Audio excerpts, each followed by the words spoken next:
Hey, go getters. Here we are again, another moment of going live.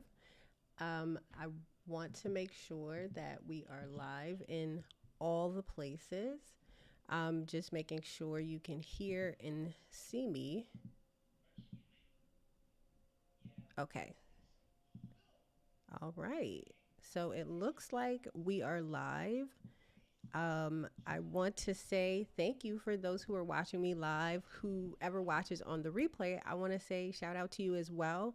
We definitely celebrate our replay watchers here on the channel because we just love engaging and being able to provide service. So I'm not going to keep you long tonight. What we're talking about is how to follow up without sounding pushy, making it feel natural. So this is a part of a series that we've been doing. We started earlier this week and we'll continue for next week doing a series in regards to follow up and being able to not just speak on it, but actually take action. So let's be honest, following up can feel awkward, right? And if you're here with me, please go ahead and drop it in the chat. If you are watching this on the replay, feel free to drop it in the chat. We love going back and responding. But I want you to know that you may not want to sound like this pushy salesperson, but something that happened actually when I started Virtually Centered Solutions is I too felt like this awkward pull of not wanting to follow up because I didn't want to be pushy. And something that was a big shift for me was actually realizing that when I hesitate to follow up and don't want to seem pushy, it's actually costing me a possible client. It's actually leaving money on the table. And let's be honest again, who is interested in that? Because we want to make sure we're reminding our potential client or those that engage with us why they need our help. So like I said, learned the hard way that 80%, and if you're new here, I'm a little bit of a data nerd, so we like to pull some actual factuals of what might be impacting that. And so it's that 80% of sales require at minimum five or more follow-ups because most people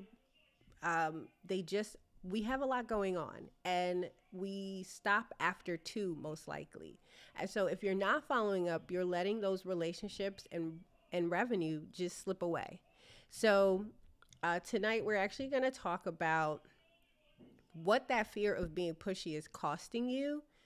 And then we'll get into some other tools and tips that will help you along the way. So I totally get why they feel awkward. I used to avoid them, like I said. So when I first started, I would have amazing conversations because I'm a little bit more, I'm personable. Whether you're online, you're gonna get what you see in person. And then I would kind of not know what to say, and then there would just be silence. I'd hesitate to follow up, and again, it goes back to losing possible clients or building relationships and creating opportunities in my business. So one of the big shifts came when I started to learn how to follow up in a way that felt more like conversational. It felt more personable and it was authentic to how I engage, not just for the sale, but in engaging with people and keeping it more people centric.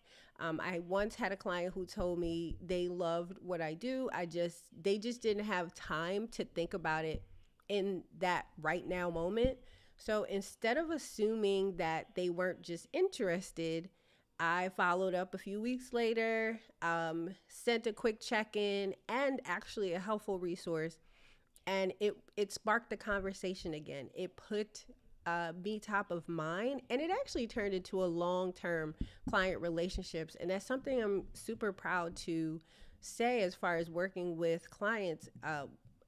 We still keep that communication, and I'm able to, just engage and see how they are doing along their journey. So when we think of feeling not pushy and more natural, things you want to do are lead with value instead of just checking in. Say, something that you you might have engaged with them online and there's something that stood out, or maybe you remember something from the conversation that you had with them, whether virtually or in person, and there's a resource, an article, or something that made you think of them. Feel free to share it. It's not about pestering people, it's about staying in their world so that when they're ready, you are the first person they think of. And we continue to say, like, staying top of mind. So, key takeaway is make it feel conversational, not a transaction. So, if you want a simple formula for this, I want you to try uh, starting with a personalized opener, like hey, and definitely say their name. If you're a hey person, if you're a hi person, use a tone, and of course know your audience, and share, something that you loved about them, or the thing that you saw. Next, you want to provide value, and that could be coming across an article, a tool. Maybe it's something you created, or maybe it's something that you saw along that you've consumed and you thought it would be helpful. And last, you want to think of a call to action. So maybe it's a resource that you shared and you're like, oh, would love to hear your thoughts. Maybe you're building out something for your business and their insight is just helpful to what you are creating. So those are a few things that you want to think. If you're thinking of a simple formula, think personalized opener, providing value, and a call to action. Next, we want to get into organizing your follow-ups without losing your mind. So I wasn't always this systems person and wasn't always like what everyone thinks is probably put together. Before I had systems, I too was scrambling, and no one is perfect. So sometimes things do kind of get out of whack. But the beauty is now that there is a system in place, it creates more of like this emotion proof action. And I was trying to remember that time when I needed to follow up with people and I was flipping through notebooks, I was searching emails. It's a mess. And one day I actually missed out on a partnership opportunity because I forgot to follow up on time. And that's when I decided enough was enough and things needed to be different. So I needed a system in place. So something that I shared previously is actually having and I'll actually go ahead and share my screen here. So it's having a follow-up tracking system. And some of the tools that can do that, of course, you can do that in a CRM, which is a customer relationship management tool. But in keeping it simple, you can even use tools like ClickUp or even a Google Sheet to track responses. I'm going to go ahead and share my screen so that you're able to see.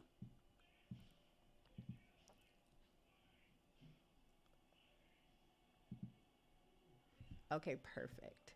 So I have two sample workspaces here that so the first one is a contact list example. And so inside of this example, I love the fact that this contact form could either be sent as a link, it could be embedded on your website. You could be filling it out internally, or if you have a team member or an assistant, they could be filling it out internally, so that the information is in sync. I also love to always leave area for instruction, because if we think of processes and procedures and someone coming on and you having to go through and teach them and starting from ground zero every time, it's actually not very efficient, and let's face it, it's a time waster. So having some examples here of how to actually do this process is helpful. Next, this is where the meat and potato is. So this is where all the information is as far as example contacts. This would be a person that you've engaged with or someone that you might need to follow up.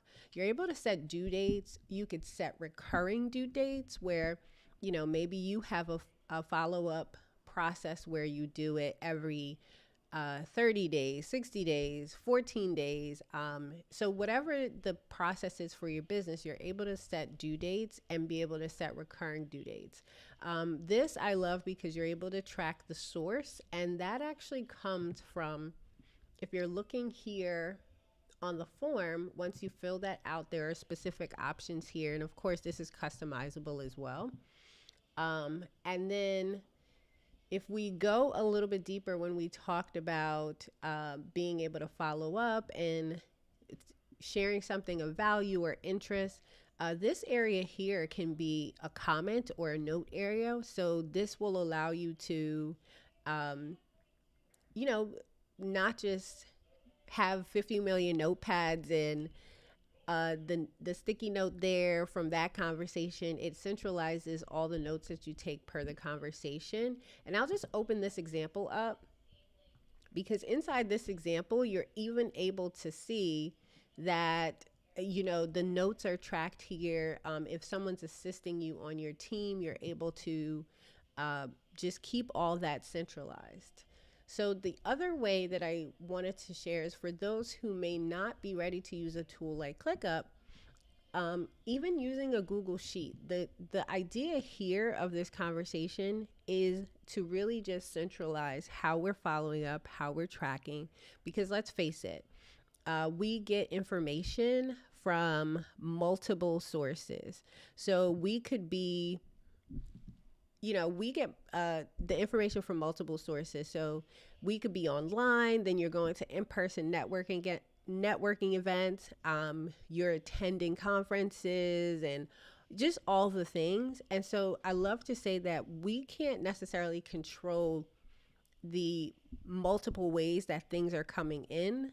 So, but once they enter our door, almost like they enter into our house, we can control how we organize and store them. And so I'm going to hop back over to share with you. So in this simple follow-up tracker template inside of Google Sheets, you're able to, you know, store things, and this is customizable to have their first name, last name. We talked about earlier about having the date. And so this has your last contact date. When's the next one that you'll be following up with them? This is where, like the other screen, you're able to add notes. And this is the status area. So again, this is customizable. And so depending on your workflow, you're able to customize this. So we start off with maybe you're responding or doing the first contact, needs follow-up. Maybe you have in your process that you don't do more than that, but we just talked earlier about that 80% and being able to have 5 or more touch points or connections with follow-up. So you would be able to add in here the different stages of follow-up.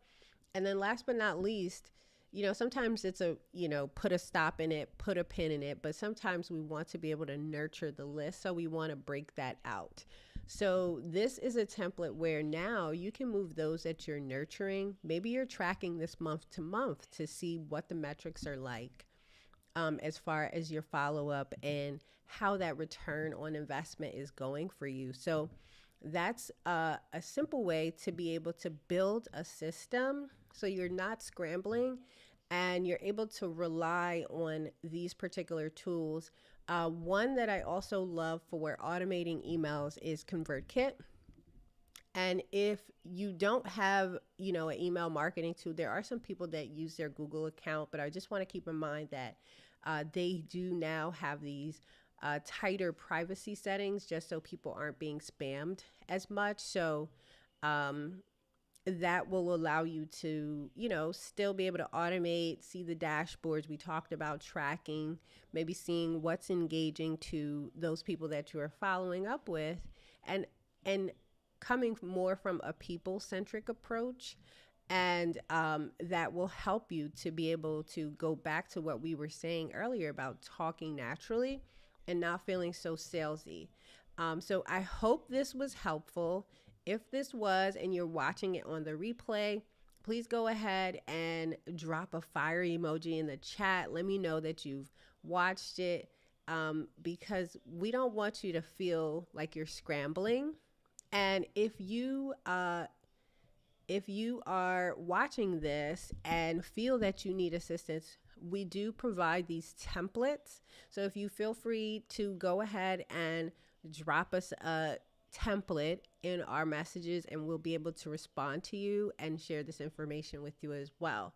As always, I love to have these live streams just to share new tips and tricks, and hoping that this will help you move past that fear of following up and create a system that allows you to feel natural and not pushy and not running away from doing follow up. So, as always, I'm cheering you on. Love y'all.